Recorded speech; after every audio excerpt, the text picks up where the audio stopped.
اعوذ باللہ من الشیطان الرجیم، بسم اللہ الرحمن الرحیم۔ السلام علیکم ورحمۃ اللہ وبرکاتہ۔ آج میں آپ کے سامنے سورہ بقرہ کے سبق نمبر 3 کے ساتھ حاضر ہوں۔ ہم آیت نمبر 6 کے بعد 7ویں آیت سے آج شروع کریں گے، تو ویڈیو آپ نے اینڈ تک دیکھنی ہے اور اپنے ہاتھ میں کاپی پینسلس رکھ لیجئے تاکہ امپورٹنٹ پوائنٹس کو نوٹ ڈاؤن کرتے جائیے۔ تو آج کا سبق شروع کرتے ہیں اور دیکھتے ہیں کہ ان آیات میں اللہ رب العزت کیا ارشاد فرما رہے ہیں۔ تو اللہ تعالیٰ نے فرمایا ختم اللہ علی قلوبہم وعلی سمعہم وعلی ابصارہم غشاوۃ ولہم عذاب عظیم۔ ٹھیک ہے، یہ پوری 7ویں آیت ہے اور اس میں اللہ تعالیٰ نے فرمایا ختمہ کا مطلب ہوتا ہے مہر لگا دینا۔ ٹھیک ہے، جیسا کہ جب کوئی چیز پہلے خطوط لکھے جاتے تھے تو اس کے اوپر کیا ہوتا تھا، ایک مہر لگا دی جاتی تھی، ایک سیل لگا دی جاتی تھی جو اس چیز کی علامت ہوتی تھی کہ اب یہ جو ہے جس کے پاس پہنچے گی تو وہی اس سیل کو کھولیں گے۔ ٹھیک ہے، یا جیسے ہمارے پاس جو پیکجڈ یا ٹن فوڈ آتے ہیں تو اس کو بھی کیا کیا جاتا ہے، سیل کر دیا جاتا ہے، بند کر دیا جاتا ہے تاکہ جب یہ اپنے کنزیومر کے پاس پہنچے تو وہ بحفاظت ہو اور اس کو یہ بات پتہ ہو کہ اس کو بیچ میں کسی نے استعمال نہیں کیا، یعنی اس کو بند کر دیا جاتا ہے۔ اس کے اندر کی نہ چیز باہر آ سکتی ہے نہ باہر سے کوئی چیز اس کے اندر جا سکتی ہے۔ تو اس کا یہ کس چیز کو یہاں پر جو ہے وہ ریفلیکٹ کرتا ہے یا ہائی لائٹ کرتا ہے، یہ اس لیے ہوتا ہے کہ اس چیز کو بتایا جا سکے کہ اب نہ اس کے اندر کوئی رد و بدل کیا جا سکتا ہے اور نہ اس کو کوئی فائدہ یا نقصان پہنچایا جا سکتا ہے۔ اب یہ اپنے کنزیومر کے پاس جا کر ہی کھلے گی۔ ٹھیک ہے، تو سیل اس کو کہا جاتا ہے۔ اب یہ جو جملہ ہے ہمارے پاس، یہ جو آیت ہے یہ فعل سے شروع ہو رہی ہے، ختمہ فعل ہے۔ ٹھیک ہے، ختمہ یختمو، ٹھیک ہے، اس کا مطلب ہوتا ہے مہر لگا دینا، اور یہاں پہ فاعل لفظ اللہ ہے، یعنی اللہ تعالیٰ نے مہر لگا دی۔ تو جب بھی فعل آتا ہے تو اس کے ساتھ فاعل آتا ہے۔ اردو میں بھی جب ہم جملے پڑھتے ہیں تو اس کے اندر ہمیشہ فعل کے ساتھ فاعل ہوتا ہے۔ ٹھیک ہے، یعنی اکبر نے کھانا کھایا، تو اس میں کیا ہے، اکبر فاعل پہلے ہے اور پھر کھانا کھایا آخر میں ہے، تو فعل اور فاعل ایک ساتھ ہوتے ہیں ورنہ جملہ مکمل نہیں ہوتا۔ تو عربی کے اندر بھی یہی ہے کہ جب فعل ہوگا تو اس کے ساتھ لازمی فاعل ہوگا، یا تو وہ فاعل اصلی ہوگا اور یا پھر وہ ضمیر کی صورت میں ہوگا۔ تو یہاں پر فاعل ہمارے پاس کیا ہے، لفظ اللہ، یعنی اللہ تعالیٰ نے مہر لگا دی۔ اب یہاں پر آپ ایک چیز اور دیکھیے کہ ہر آیت کا ما قبل والی آیت کے ساتھ کوئی نہ کوئی ربط ہوتا ہے۔ ربط کس کو کہتے ہیں، جوڑ کو، تعلق کو، یعنی آیات اللہ تعالیٰ نے جو بیان فرمائی ہیں تو وہ ایک دوسرے کے ساتھ متعلق ہیں۔ تو اب ہم نے ابھی اس سے پہلے آیات کے اندر سب سے پہلے مؤمنین کا تذکرہ پڑھا، اس کے بعد پھر ہم نے کفار کا تذکرہ پڑھا۔ تو ابھی یہ جو آیت ہے یہ کفار سے متعلق ہے۔ اللہ تعالیٰ نے بیان فرما دیا کہ کون لوگ ہدایت پر ہیں اور پھر ان کا تذکرہ فرمایا ہے کہ کون لوگ ہیں جو کافر ہیں، تو آپ چاہے ان کو ڈرائیں یا نہ ڈرائیں آپ کے لیے برابر ہے، وہ ایمان نہیں لائیں گے۔ اور پھر اللہ تعالیٰ نے فرمایا کہ ان کا انجام کیا ہے، کہ ان کا انجام یہ ہوا ان کے کفر کے سبب کہ اللہ تعالیٰ نے ان کے دلوں پر مہر لگا دی، یعنی ان کے دلوں کو سیل کر دیا۔ اب اس کے اندر ہدایت داخل نہیں ہو سکتی، وہاں سے اب ان کو کوئی بات سمجھ میں نہیں آئے گی۔ ٹھیک ہے، تو مہر لگانے کا مطلب یہاں پر یہ ہے کہ اللہ تعالیٰ نے ان کے دلوں کو بند کر دیا، بالکل سیل کر دیا۔ علی قلوبہم، ٹھیک ہے، یہ قلوب کا لفظ کیا ہے، قلوبہم، یہ مضاف مضاف الیہ ہے۔ قلوب قلب کی جمع ہے، دل کو کہتے ہیں۔ ہم کی ضمیر کہاں جا رہی ہے، کفار کی طرف جا رہی ہے، کہ اللہ تعالیٰ نے کفار کے دلوں پر مہر لگا دی۔ ٹھیک ہے، اور صرف دلوں پر ہی نہیں، ابھی یہاں پر دیکھیے واو آ گیا، یہ اور کی طرف اشارہ کر رہا ہے، یعنی جملہ ابھی آگے اور ہے کہ اللہ تعالیٰ نے صرف ان کے دلوں پر مہر نہیں لگائی بلکہ ان کی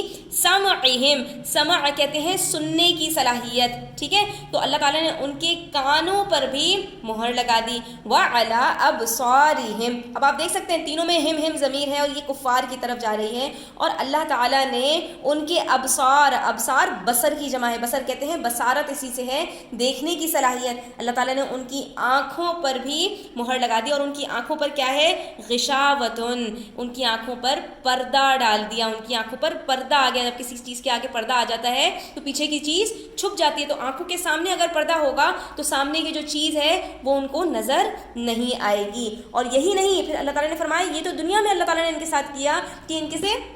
ہدایت جو ہے وہ سلب کر لی گئی، اب ان کو ہدایت نہیں ملے گی، ان کے جو ہے وہ دلوں کی سختی کی وجہ سے ایسا ہو رہا ہے، ورنہ ہدایت عام ہے۔ یہاں سے کوئی یہ نہ سمجھے کہ اللہ تعالیٰ نے ان کے دلوں پر پردہ ڈال دیا اور ان کی آنکھوں اور ان کے کانوں کے سامنے پردہ ہے تو اس وجہ سے اب ان کا پھر کیا قصور کہ یہ جو ہے وہ کیوں جہنم میں ڈالے جائیں گے، تو یہ اس وجہ سے ہے کہ انہوں نے کفر کیا، انہوں نے اسلام کو قبول نہیں کیا، ہدایت کو قبول نہیں کیا، اس وجہ سے سزا کے طور پر اللہ تعالیٰ نے ان کے ساتھ ایسا کیا۔ اور مزید تفصیل کے لیے میں لنک ڈسکرپشن باکس میں دے رہی ہوں، آپ تفسیر ریفر کر سکتے ہیں، پوری ڈیٹیل کے ساتھ آپ کو انشاءاللہ تفسیر مل جائے گی۔ ہم تھوڑا سا آگے بڑھتے ہیں، ہمارا سبق بہت زیادہ طویل ہو جائے گا، تو اس میں ہم نے کیا کیا پڑھا، یہ فعل ہے ہمارے پاس، اس کے ساتھ فاعل ہے، اور آگے ہمارے پاس جو ہے علا حرف جر ہے، حرف جر کی وجہ سے قلوب کا جو با ہے تو اس کے اندر بھی زیر آپ دیکھ سکتے ہیں، سمعی، ہم تو ضمیر لگی ہوئی ہے نا، ٹھیک ہے، ہم کو آپ نہیں دیکھیں گے، آپ جو یہ اسما ہے اسم ہے تو یہ علا ضمیر اس اسم پر بھی داخل ہو رہی ہے، پھر یہ اعلیٰ ضمیر اس اسم پر داخل ہو رہی ہے، اور یہ اعلیٰ حرف جر اس کے اوپر ابصار کے اوپر داخل ہو رہا ہے، اور جہاں جہاں اعلیٰ کے بعد اسم ہے اس نے کسرہ یعنی زیر دی ہوئی، تو یہ قلوبن سے قلوبی، سمعن سے سمعی، اور یہ ابصارن سے ابصاری، ٹھیک ہے، تو یہ جو زیر آیا ہے یہ علا کی وجہ سے آیا ہے، اور یہ علم النحو کا قاعدہ ہے۔ تو اب یہاں ترجمہ کے بعد اس کا مکمل ترجمہ بھی دیکھ لیتے ہیں۔ یہاں پر ترجمہ کیا بنے گا، اللہ تعالیٰ نے ان کے دلوں پر اور ان کے کانوں پر مہر لگا دی، تو یہ جو مہر کا تعلق ہے یہ ان دونوں سے ہے، دلوں سے اور ان کے کانوں سے، ٹھیک ہے۔ اور جب آنکھوں کی بات آئی، بصارت کی بات آئی، تو بصارت کے اوپر مہر نہیں لگائی ہے، بصارت کے لیے کیا فرمایا کہ ان کی آنکھوں کے آگے پردہ ہے، ٹھیک ہے۔ تو ترجمہ اس کا کیا بن جائے گا، اللہ تعالیٰ نے ان کے دلوں اور کانوں پر مہر لگا رکھی ہے اور ان کی آنکھوں پر پردہ پڑا ہوا ہے، ٹھیک ہے۔ یہاں پر میں آپ کو ایک بات اور بتا دوں کہ جب بھی ہمارے پاس حرف جر ہوتا ہے تو اس کے آگے مجرور ہوتا ہے، اور جار مجرور جب ملتے ہیں تو وہ متعلق بنتے ہیں، یعنی ان کا کسی پچھلی یا اگلی چیز سے تعلق ہوتا ہے۔ تو یہاں پر آپ دیکھ سکتے ہیں یہ جار اور مجرور مل کر کس سے متعلق ہوئے، اس فعل سے، اسی طرح یہ دونوں جار مجرور مل کر بھی اس سے متعلق ہوئے۔ دراصل یہ کیا بن رہے ہیں، یہ معطوف معطوف علیہ، جب بھی واو کا ترجمہ اور کے ساتھ ہوتا ہے تو وہاں پر اگلا اور پچھلا جملہ جو ہوتا ہے وہ معطوف علیہ اور معطوف بنتے ہیں، یعنی ایک دوسرے پر عطف ہوتے ہیں، ٹھیک ہے۔ لیکن جب یہ ایک دوسرے کے ساتھ معطوف معطوف علیہ مل کر متعلق ہوں گے تو یہ کس سے متعلق ہوں گے، فعل سے متعلق ہوں گے، اس لیے جو جملہ بنے گا اس کا جو فعل کا ترجمہ آئے گا وہ ان دونوں کے ساتھ آئے گا، ٹھیک ہے۔ لیکن جب اگر ہم یہاں کی بات کریں کہ یہ جار ہے اور یہ مجرور ہے تو یہ جو متعلق ہے یہ اس فعل سے متعلق نہیں ہے، کیونکہ اس کے آگے ہمارے پاس ایک مصدر موجود ہے تو یہ اس سے متعلق ہو جائے گا، ٹھیک ہے۔ جو چیز قریب ہوتی ہے جار مجرور اس سے اپنا تعلق جوڑتے ہیں، تو اس کا جو تعلق ہے وہ اس مصدر کے ساتھ ہے، تو یہ کیا بن جائے گا، وَعَلَىٰ أَبْصَارِهِمْ غِشَاوَةٌ، کہ ان کی آنکھوں پر پردہ پڑا ہوا ہے۔ اور پھر اللہ تعالیٰ نے آگے کیا فرمایا، دوبارہ سے جملہ جو ہے واو عطف کے ساتھ ہے، اب اس پورے جملے کا عطف ہو رہا ہے، اور لہم، لام جارہ، ہم ضمیر مجرور، جار مجرور، اور ان کے لیے، لام کا میں نے آپ کو بتایا تھا، لام حرف جو آپ کے پاس حرف ہے یہ کس لیے آتا ہے، یہ کے لیے کا ترجمہ کرتا ہے اردو میں، ٹھیک ہے۔ تو اور ان کے لیے، کن کے لیے، کفار کے لیے، عذاب عظیم، عذاب ہے، عظیم کہتے ہیں بہت بڑا، یعنی اللہ تعالیٰ نے ان کے لیے تیار کر رکھا ہے بہت بڑا عذاب، ٹھیک ہے۔ تو اب ایک دفعہ اور اس کا ترجمہ دیکھیے، ختمہ کہتے ہیں to set a seal, Allah has set a seal on their hearts and on their hearing, سمعہم، ان کی سننے کی جو صلاحیت ہے، ہیئرنگ ہے، ٹھیک ہے، and on their eyes is a wheel, is a wheel, is a covering، پردہ کس کو کہتے ہیں کہ کوئی ویل آ جائے، ویل کا لفظ استعمال کیا جاتا ہے انگلش کے اندر پردے کے لیے۔ اور آگے کیا فرمایا، great is the penalty they will incur، ٹھیک ہے، یعنی کہ بہت زیادہ عظیم، بہت زیادہ بڑا ہے وہ عذاب، وہ پینلٹی جو ان کے اوپر آنے والا ہے، جو اللہ تعالیٰ نے آخرت میں ان کے لیے تیار کر کے رکھا ہے، ٹھیک ہے۔